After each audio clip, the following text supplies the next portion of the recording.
Hello दोस्तों, आपका स्वागत है हमारे चैनल एसएससी मार्क पे। तो हम यहाँ जनगणना से जुड़े कुछ क्वेश्चंस आपके लिए डिस्कस करने आए हैं। अभी पहले वाली सीरीज में हमारी जनगणना के कुछ क्वेश्चन हुए थे, तो इस सीरीज में हम आप आगे बढ़ते हुए प्रीवियस ईयर के कुछ क्वेश्चन और लाए हैं, जिससे आपको ज्यादा से ज्यादा क्वेश्चन आपके एग्जाम में फंस सके। जैसा कि आपको पता ही है, यूपी पुलिस और एग्जाम और जिससे एसएससी जीडी का एग्जाम आने वाला है, ज्यादा से ज्यादा 1 महीना है आपके पास। तो इस कड़ी में हम आपकी तैयारी को और बेहतर बनाने के लिए अच्छे से अच्छे क्वेश्चंस को ढूंढकर आपके सामने रिप्रेजेंट कर रहे हैं। तो आइए चलते हैं, अपने क्वेश्चंस को सॉल्व करते हैं इस कड़ी में। क्वेश्चन यहाँ पे दिया हुआ है, पहला हमारा 2011 की जनगणना के अनुसार भारत में कुल जनसंख्या का कितना प्रतिशत ग्रामीण क्षेत्रों में रहता है। तो आपसे पूछा हुआ है 2011 की जो जनगणना हुई थी उसके हिसाब से ग्रामीण क्षेत्रों में कितना प्रतिशत हमारी जनसंख्या का रहता है। तो हमारी 2011 की जो जनगणना थी, अगर देखा जाए तो नियमित जनगणना के क्रम में ये 15वीं जनगणना थी। हमारी नियमित जनगणना जो हमारी 1881 में हुई थी, रिपन के काल में, अगर उससे जोड़ा जाए तो हमारी 15वीं जनगणना थी। और स्वतंत्र भारत की देखा जाए तो हमारी 7वीं जनगणना थी स्वतंत्र भारत की, क्योंकि स्वतंत्र हमारा भारत हुआ था 1947 में और उस स्वतंत्र भारत की सबसे पहली जनगणना हुई थी 1951 में। उससे जोड़ा जाए तो हमारी 2011 की जो जनगणना थी वो 7वीं जनगणना थी। तो यहाँ पे पूछा हुआ है ग्रामीण क्षेत्रों में प्रतिशत पूछा हुआ है कि कितनी जनसंख्या हमारी ग्रामीण क्षेत्रों में रहती है। तो ग्रामीण क्षेत्रों में हमारी लगभग 68.8% जनसंख्या निवास करती है। सबसे ज्यादा जनसंख्या हमारी ग्रामीण क्षेत्रों में निवास करती है। और शहरी जनसंख्या का प्रतिशत देखें तो लगभग 30 से 35% है हमारा शहरी जनसंख्या का प्रतिशत। तो ये आप ध्यान रखिएगा, यहाँ पे पूछा हुआ है आपके एसएससी के एग्जाम में। अगले क्वेश्चन पे चलते हैं। अगला क्वेश्चन दिया हुआ है 2011 की जनगणना के अनुसार निम्नलिखित में से किस राज्य की जनसंख्या सबसे कम है। यहाँ पे पूछा हुआ है सबसे कम जनसंख्या इनमें से किस राज्य की है। ऑप्शन दिया हुआ है आपको गोवा, हिमाचल प्रदेश, सिक्किम और हरियाणा। तो सबसे पहले आपको ये बता दूं कि सबसे हमारी मैक्सिमम जनसंख्या हमारे भारत में किसमें है, तो हमारा उत्तर प्रदेश। उत्तर प्रदेश हमारा सबसे पहले नंबर पे आता है सबसे मैक्सिमम जनसंख्या में। और सबसे कम जनसंख्या पूछ ले आप तो हमारा सिक्किम है। सिक्किम में लगभग 6 लाख जनसंख्या है। 2011 के जनगणना के अनुसार 6 लाख जनसंख्या हमारे सिक्किम में। उसके बाद अगर इन चारों ऑप्शंस में देखा जाए तो उसके बाद हमारा गोवा है, उसके बाद हिमाचल प्रदेश, उसके बाद हरियाणा है। अगला क्वेश्चन देखते हैं। अगला क्वेश्चन दिया हुआ है 2011 की जनगणना के अनुसार भारत में शहरी जनसंख्या का कितना प्रतिशत निवास करता है, अनुमानित सीमा प्रदान करें। पूछा हुआ है शहरी जनसंख्या कितना परसेंट है जो निवास करती है शहर में। 20 से 25 दिया हुआ है, 30 से 35, 40 से 45 और 10 से 15। तो मैंने अभी पिछले ही क्वेश्चन में आपको बताया कि शहरी जनसंख्या जो हमारी 30 से लगभग 35% निवास करती है। ऑप्शन बी इसका सही होगा। अगला क्वेश्चन देखते हैं। अगला क्वेश्चन दिया हुआ है भारत में लिंगानुपात को जनसंख्या में पर स्त्रियों की संख्या के आधार पर निर्धारित किया जाता है। अर्थात पूछा हुआ है कि भारत में जो लिंगानुपात है कितने स्त्रियों पर हमारा पुरुषों की संख्या में पूछा हुआ है। तो यहाँ पे जनसंख्या में 100 पुरुष, जनसंख्या में 1000, जनसंख्या में 500 पुरुष और जनसंख्या में 1100 बच्चे। तो यहाँ पे जो लिंगानुपात निर्धारित किया जाता है हमारे जनसंख्या में 1000 पुरुषों पर नापा जाता है। प्रति 1000 पुरुषों पर कितनी महिलाएं हैं उसको हम लिंगानुपात कहते हैं। अगर हमारा भारत में लिंगानुपात देखा जाए तो लगभग 943 लिंगानुपात है। पूरे भारत का औसतम 943 लिंगानुपात है।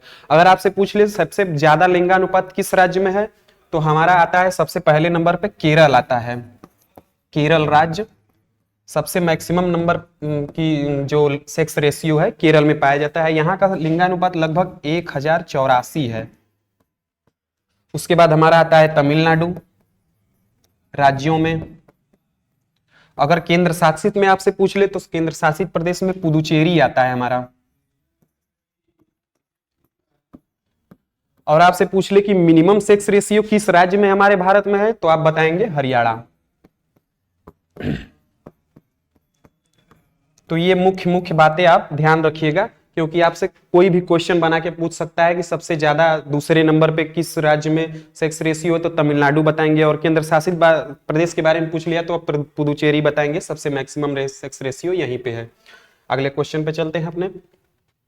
अगला क्वेश्चन दिया हुआ है 2011 की जनगणना के अनुसार 2001 से 11 के बीच किस राज्य की दशकीय जनसंख्या वृद्धि दर सबसे अधिक है। पूछा हुआ है 2001 से 11 के बीच दशकीय वृद्धि जो है किस राज्य में सबसे ज्यादा है। यहाँ पे आपको ऑप्शन दिया हुआ है बिहार, अरुणाचल प्रदेश, मिजोरम और मेघालय। तो इसका जो सही आंसर होगा वो होगा D option, option Meghalaya. Meghalaya में सबसे दशकीय वृद्धि देखा जाए तो सबसे ज्यादा हुई थी। मेघालय के बाद हमारा आता है अरुणाचल, इसमें लगभग 27% जो है कि दशकीय वृद्धि हुई थी। और हमारा फिर बाद में आता है अरुणाचल प्रदेश में 26% की दशकीय वृद्धि हुई थी। उसके बाद हमारा आता है मिजोरम और बिहार। बिहार में लगभग 22% की 10 की वृद्धि हुई थी और मिजोरम में लगभग 24% की 10 की वृद्धि हुई थी। तो इन बातों को आप ध्यान रखिएगा, एमटीएस का पूछा हुआ सवाल है। तो सबसे ज्यादा 10 की वृद्धि मेघालय में हुई थी, फिर उसके बाद हमारा अरुणाचल प्रदेश, फिर मिजोरम और बिहार। अगले क्वेश्चन पे चलते हैं। अगला क्वेश्चन दिया हुआ है 2011 की जनगणना के अनुसार भारत में कुल साक्षरता दर लगभग कितनी है। साक्षरता दर के बारे में पूछा हुआ है, कितनी हमारे भारत की जनसंख्या, भारत की साक्षरता दर कितनी है। तो यहाँ पे आपको ऑप्शन दिया हुआ है 65%, 74, 62 और 81। तो भारत की जनसंख्या साक्षरता दर है जो वो लगभग 74% है। जिसमें हम देखें तो पुरुषों की जनसंख्या, पुरुषों की जो साक्षरता दर है लगभग 82.14% है और महिलाओं की लगभग देखें तो 62% लगभग है अप्रॉक्स में। कहीं कहीं दिया होगा आपको 60 से 65% के बीच में ही होता है। तो यहाँ पे पुरुषों की साक्षरता दर ये है और ये महिलाओं की है। अगर आपसे पूछ ले कि हमारे भारत में सबसे ज्यादा साक्षरता दर किस राज्य की है तो आप बताएंगे केरल की। केरल हमारा जो राज्य है यहाँ पे लगभग 94% साक्षरता दर है। उसके बाद अगर पूछ ले न्यूनतम साक्षरता दर किस राज्य की है तो यहाँ पे आप बताएंगे बिहार राज्य। बिहार राज्य में सबसे कम साक्षरता दर पाई जाती है। अगले क्वेश्चन पे चलते हैं। अगला क्वेश्चन दिया हुआ है राष्ट्रीय जनसंख्या नीति एनपीपी 2000 का दीर्घकालिक उद्देश्य वर्ष तक स्थायी आर्थिक विकास, सामाजिक विकास और पर्यावरण संरक्षण के साथ देश की आबादी को स्थिर बनाए रखना है। अर्थात जो एनएनपी 2000 का दीर्घकालिक उद्देश्य था, किस वर्ष तक हमारे स्थायी आर्थिक विकास और सामाजिक विकास और पर्यावरण संरक्षण के साथ देश की आबादी को स्थिर बनाए रखना है। अर्थात पूछा है कि किस वर्ष तक हमारे जो जनसंख्या है, आबादी, उसको स्थिर कंट्रोल पा लिया जाएगा। तो यहाँ पे इसका जो सही आंसर होगा वो होगा 2045। ये पहले का आंकड़ा है जो कि 2045 निर्धारित किया गया था, लेकिन फिलहाल जो करंट अफेयर्स के हिसाब से देखें तो इसको बढ़ा दिया गया है, इसको 2070 तक कर दिया गया है, क्योंकि अभी ये नियंत्रित नहीं हो पा रही है, इसलिए इसका जो उद्देश्य है 2070 कर दिया गया है। तो ये लेटेस्ट आंकड़ों के हिसाब से है। अगले क्वेश्चन पे चलते हैं। अगला क्वेश्चन दिया हुआ है निम्नलिखित में से कौन से कारक जनसंख्या के वितरण को प्रभावित करते हैं। पूछा हुआ है कौन से कारक जनसंख्या के वितरण को प्रभावित करते हैं। यहाँ पे 4 दिया हुआ है कंडीशन, जलवायु, मृदा और भौगोलिक की स्थिति और जल। तो आपको पता होगा किसी भी स्थान पर रहने के लिए वहां की अनुकूल जलवायु होनी चाहिए। तो ये क्या है कि यहाँ पे कारक को प्रभावित करता है। मृदा भी, वहां की मृदा उपजाऊ होनी चाहिए, क्योंकि वहां जहां जनसंख्या ज्यादा रहेगी वहां सिंपल सी बात है कि मृदा वहां की उपजाऊ होगी। भौगोलिक स्थिति भी बहुत ज्यादा मायने रखती है और वहां का जल, रहने योग्य सारी स्थितियां अनुकूल होनी चाहिए। तो इसका जो आंसर होगा वो होगा 1, 2, 3 और 4, चारों, ऑप्शन डी। अगले क्वेश्चन पे चलते हैं। अगला क्वेश्चन दिया हुआ है वर्ष 2011 की जनगणना के अनुसार 2001 से 11 के बीच ऋणात्मक दशकीय जनसंख्या वृद्धि दर वाला एकमात्र राज्य कौन सा है। अर्थात पूछा है 2011 से 1 से 11 के बीच जो जनगणना हुई थी उसमें ऋणात्मक वृद्धि दर वाला एकमात्र भारतीय राज्य कौन सा था। तो इसका जो सही आंसर होगा वो होगा ऑप्शन ए, नागालैंड। नागालैंड में लगभग -0.6% की दशकीय गिरावट देखी गई थी। ये एकमात्र राज्य था जिसमें गिरावट देखी गई थी, हमारा नागालैंड में। और देखा जाए तो उत्तराखंड में 2011 की जनगणना के हिसाब से 2001 से 11 के बीच 10 की वृद्धि लगभग 18% हुई थी। और हमारा गोवा में देखा जाए तो लगभग 8.2% की वृद्धि हुई थी। ठीक है, इतना ध्यान रखिएगा। सिक्किम में बहुत कम वृद्धि हुई थी। अगले क्वेश्चन को देखते हैं। अगला क्वेश्चन दिया हुआ है यदि किसी देश की जन्म दर मृत्यु दर से अधिक है तो जनसंख्या में, ऑप्शन दिया हुआ है 50% की गिरावट होगी, धीरे धीरे गिरावट आएगी, वृद्धि होगी और स्थिरता होगी। तो आपको पता होगा जन्म दर और मृत्यु दर क्या है। जन्म दर अर्थात वहां पे 10 वर्ष में होने वाले जन्म को दर्शाता है और मृत्यु जो है मरने वाले की संख्या दिखाता है। तो यहाँ पे अगर मृत्यु जन्म दर अधिक होगी मृत्यु दर से तो आपको सिंपल सी बात है वहां की जनसंख्या में वृद्धि होगी।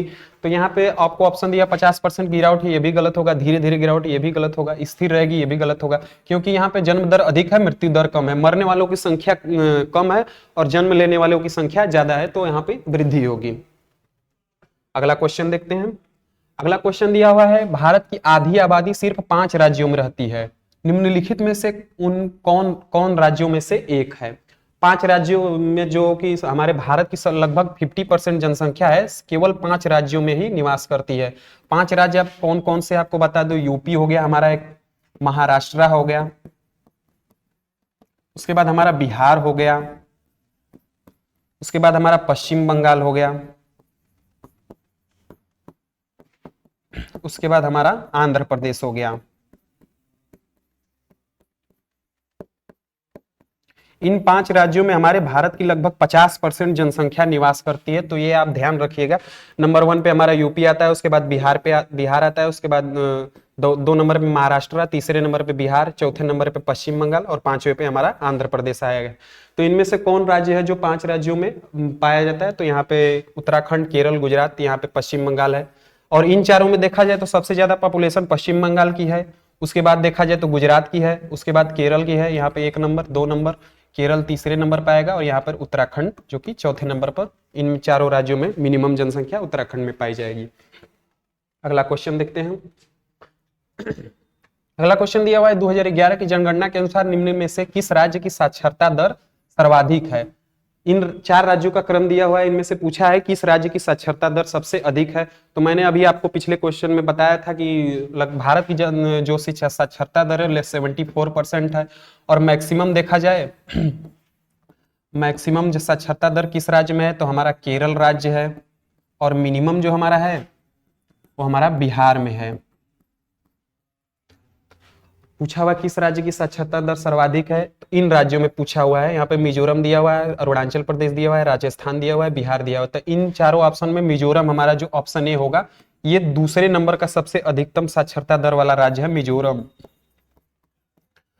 अगर केरल की देखें तो हम लगभग 94% साक्षरता दर है, और मिजोरम की देखें तो 91% साक्षरता दर यहाँ पे पाई जाती है।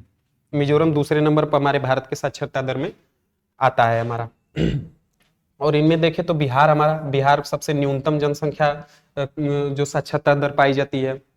राजस्थान हमारा जो है कि अभी पिछले सीजीएल का जो एग्जाम हुआ था उसमें पूछा हुआ था किस राज्य में पुरुष जनसंख्या और पुरुष साक्षरता और महिला साक्षरता में सबसे अधिकतम अंतर किसमें है। तो राजस्थान में। राजस्थान में लगभग महिला साक्षरता 50% है और जो कि पुरुष साक्षरता 70% 71% की है। तो यहाँ पे इनका डिफरेंस जो है 21%, यही पूछा हुआ था, ये आप ध्यान में रखिएगा। अगले क्वेश्चन पे चलते हैं। अगला क्वेश्चन, भारत की जनगणना 2011 के अनुसार भारत के कुछ राज्यों के लिंगानुपात दिया हुआ है, निम्नलिखित युग्म में से उनके युग्म को सुमेलित कीजिए। गोवा है, तमिलनाडु है, मणिपुर है, उड़ीसा है। यहाँ पे 996 दिया हुआ है, 979 दिया हुआ है, 985 और 973। तो आपको पता होगा तमिलनाडु की जो लिंगानुपात है 996 है, और हमारा जो गोवा उड़ीसा है, उड़ीसा का लगभग 979 हमारा है, और मणिपुर का हमारा है 985 लिंगानुपात है।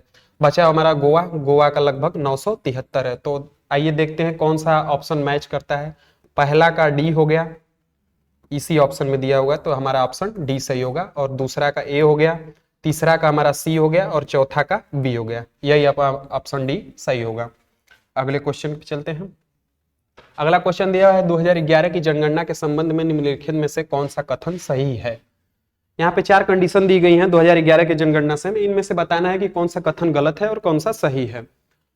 ऑप्शन ए पढ़ते हैं, 2011 की जनगणना के अनुसार देश में साक्षरता दर 78% है। तो मैंने आपको अभी बताया कि पिछले क्वेश्चन में हमारे भारत की जो लगभग औसतम साक्षरता दर है लगभग 74% है। तो ये हमारा ऑप्शन गलत हो गया। प्रति 1000 महिलाओं पर पुरुषों की संख्या को लिंगानुपात कहा गया है, तो ये भी गलत है, क्योंकि प्रति 1000 पुरुषों पर महिलाओं की संख्या को लिंगानुपात के रूप में गिना जाता है। तो यहाँ पे उल्टा दिया हुआ है, महिलाओं प्रति 1000 महिलाओं पर पुरुषों की संख्या, तो ये भी गलत होगा। केरल का लिंगानुपात 1046 है, ये भी गलत है। मैंने अभी बताया कि केरल का लिंगानुपात लगभग 1084 है। यहाँ पर आप ध्यान रखिएगा, यहाँ पे सर्वोत्तम लिंगानुपात पाया जाता है हमारे केरल राज्य में। और ऑप्शन डी दिया हुआ है 7 वर्ष और उससे अधिक आयु के व्यक्ति को जो किसी भी भाषाओं में समझकर लिख या पढ़ सकते हैं उन्हें साक्षर माना जाता है। तो यही हमारी साक्षरता की कंडीशन है और यही है इसका ऑप्शन डी सही होगा। अगले क्वेश्चन पे चलते हैं। अगला क्वेश्चन दिया हुआ है 2011 की जनगणना के अनुसार भारत में आदिवासियों की जनसंख्या निकटतम कितनी है। आदिवासियों की जनसंख्या के बारे में पूछा हुआ है कि भारत की 2011 की जनगणना के अनुसार हमारे भारत में लगभग कितने करोड़ हमारे आदिवासी रहते हैं। तो इसका जो सही आंसर होगा वो होगा 10.42 करोड़, ऑप्शन सी। आदिवासियों की जनसंख्या लगभग 10.42 करोड़ हमारे 2011 के जनगणना के अनुसार है। अभी हमारी इस 2021 में जनगणना होने वाली थी, लेकिन कोरोना वायरस के कारण उसको टाल दिया गया है, 2023-24 कर दिया गया है। अभी उसके आंकड़े आए नहीं हैं। और आदिवासियों की संख्या किस राज्य में सबसे ज्यादा आपसे पूछ ले तो ये हमारे मध्य प्रदेश में है, मध्य प्रदेश। इसको आप ध्यान रखिएगा। अगले क्वेश्चन पे चलते हैं। अगला क्वेश्चन दिया हुआ है देश में महिलाओं के बारे में जानकारी प्राप्त करने के लिए विभिन्न राज्यों और केंद्र शासित प्रदेशों में लिंगानुपात बहुत महत्वपूर्ण है। नीचे भारत की जनगणना 2011 के अनुसार आंकड़े दिए गए हैं, निम्नलिखित में से सम्मिलित करें और सही विकल्प की पहचान करें। अर्थात यहाँ पे राज्यों का क्रम दिया हुआ है, उनके सामने लिंगानुपात दिया हुआ है, प्रति 1000 पुरुषों पर महिलाओं की संख्या के बारे में दिया हुआ है और इनसे पूछा हुआ है, मैच कराना है। तो केरल के हमारा लिंगानुपात लगभग 1084 मैंने अभी बताया आपको। और दूसरे नंबर पर हमारा देखा जाए तो और यूनियन टेरिटरी पे सबसे नंबर 1 आता है पुदुचेरी का लगभग लिंगानुपात 1037 है। और हमारा दिल्ली यूनियन टेरिटरी उसका जो है लिंगानुपात लगभग 868 है। और हरियाणा में हमारा सबसे मिनिमम सेक्स रेशियो पाया जाता है, उसका है 879। तो इसका जो सही आंसर होगा पहला का बी हो गया।